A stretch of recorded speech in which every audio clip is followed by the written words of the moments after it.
Hi guys, I'm Beth and this is Read Remark. Today I am so excited to talk to you about the Screwfly Solution by James Tiptree Jr.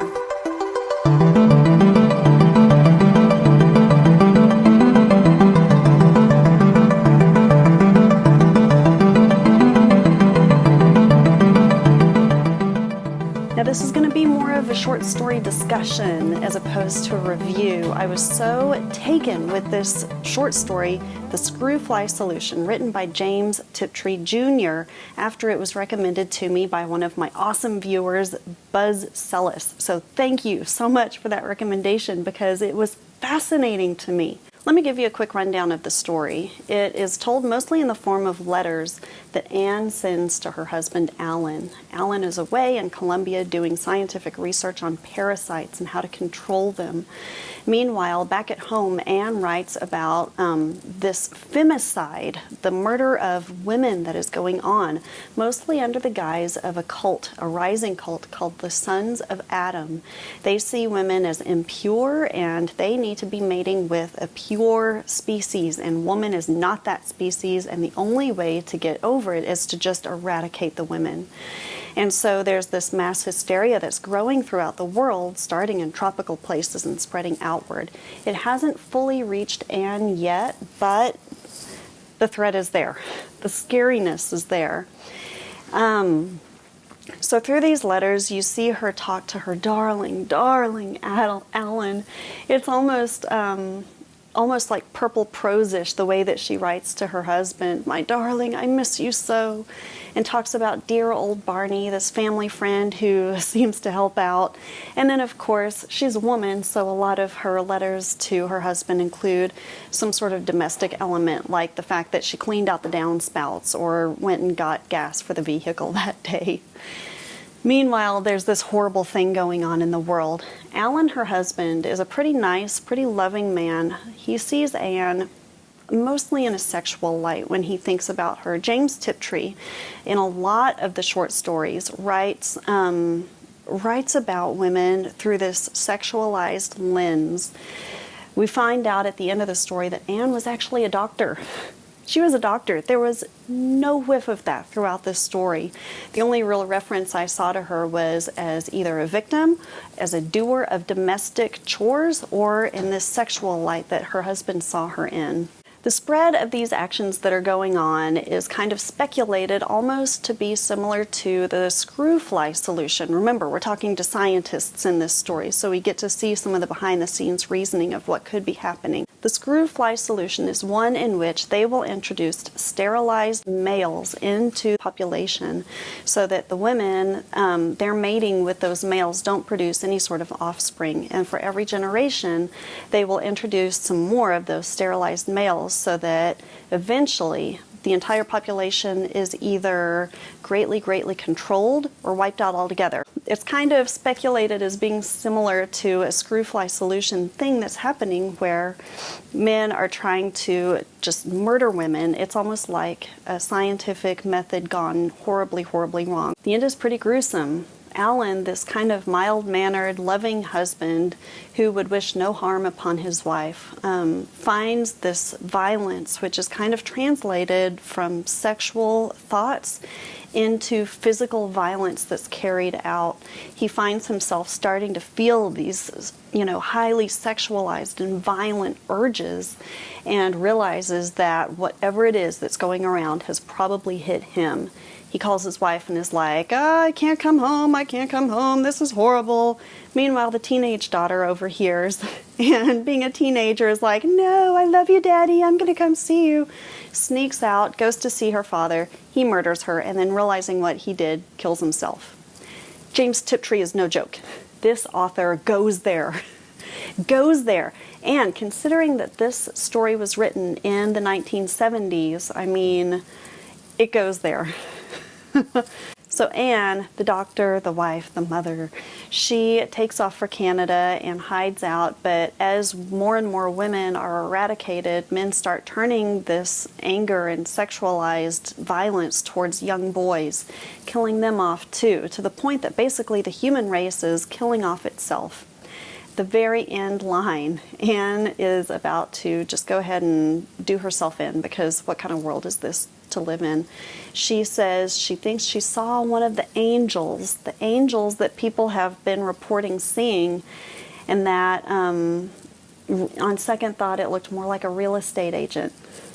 Here's what you can read into that. It's aliens.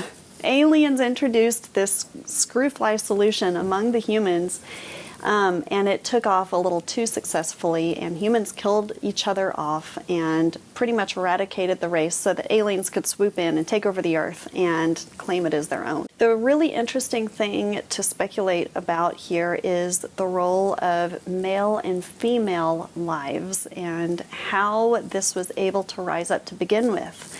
You know, when you hear about the femicide happening, you don't really hear about women's rights groups or any sort of uprising countermeasure to say, this is crazy, maybe let's not do that. Perhaps killing off all the world's females are horrible. No, no, no. Instead, this entire cult is formed around it to justify this subjugation and murder, mass murder of women, and it's almost seen as acceptable. And it's crazy, because when you think about the motives behind it, it's not gender driven at all. These aliens don't care about male versus female and human rights and women's rights and, you know, the dynamic at play here. All they care about is just extermination. And this is the most expedient way to do that. But when you think about all of the stuff that we bring to the table and just all of the struggles, all of the prejudices, all of the things that go on with that, it brings the issue just to a much higher light than that.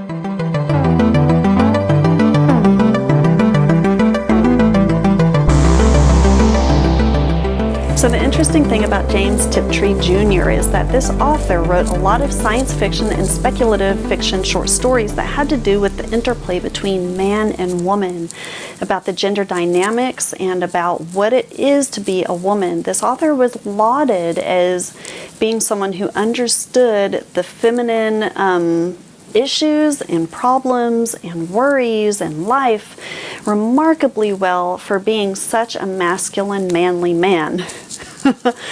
You know, there are a lot of other stories where you can read about this and see these conclusions that you can draw for yourself. For example, in Houston, Houston, Do You Read Me?, the short story, it is a planet full of women who have eradicated men, found ways to reproduce themselves using cloning, and just got rid of all the men on the planet because they found them to be too violent, too emotional, too volatile. What's even more fascinating, though, is that James Tiptree Jr. was a pen name for an author named Alice B. Sheldon. She also wrote under the name Raccoona Sheldon. Her careers are pretty varied. She was a true Renaissance woman. She spent time as an artist, as a newspaper journalist, an art critique. She spent some time in the Army. She was a photographic intelligence officer during World War II. After that, she was actually invited to join the CIA. She did that. Didn't find it ultimately satisfying, so she went back to school and ultimately earned her doctorate in psychology. A lot of that knowledge informed her stories. You can see when she talks about different scientific methods and experiments and different government reactions to the bad things going on. It's really interesting. Her writing is informed from reality, but really takes it to this highly fictionalized area.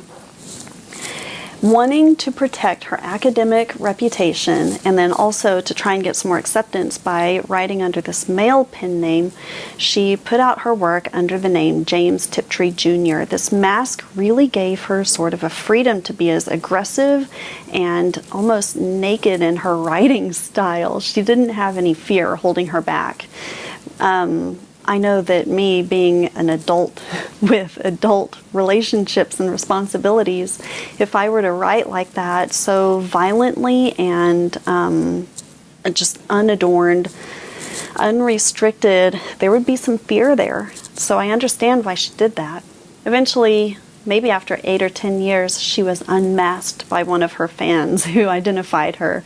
And the publishing world was shook when they realized that this manly man who wrote these stories so bravely was actually this woman. Whenever the news came out, Alice B. Shelton wrote to her friend Ursula, kind of apologizing, saying, "The thing is, I'm a 61-year-old woman named Alice Sheldon, nicknamed Allie, solitary by nature but married for 37 years to a very nice man, considerably older, who doesn't read my stuff but is glad I like writing." Her life was not the stuff of space operas and drama and revolutionary gender wars. It was more just a very quiet domestic life that she lived with her husband.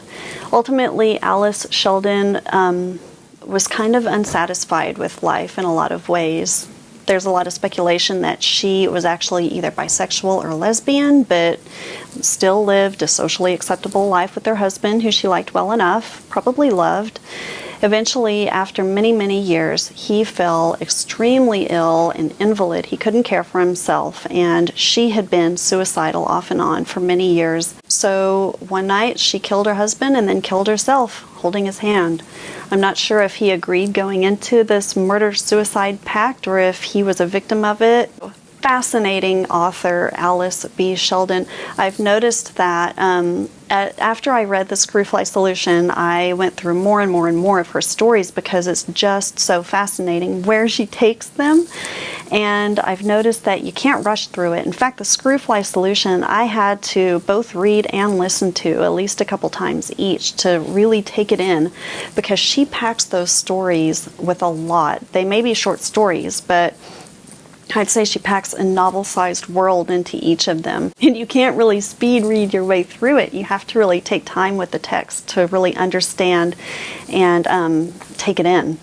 Very interesting author, and I'm so glad that I was told about her. Thank you, Buzz Selous, again for recommending her to me. I am a fan, and I'm not that well versed on science fiction, so anytime I find a fascinating new author or a fascinating story that kind of has this world and social issues built behind it is just, it's wonderful.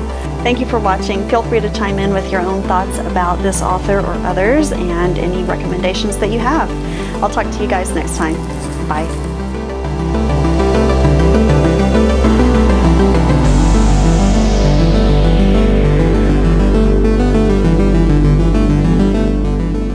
And you can't really speed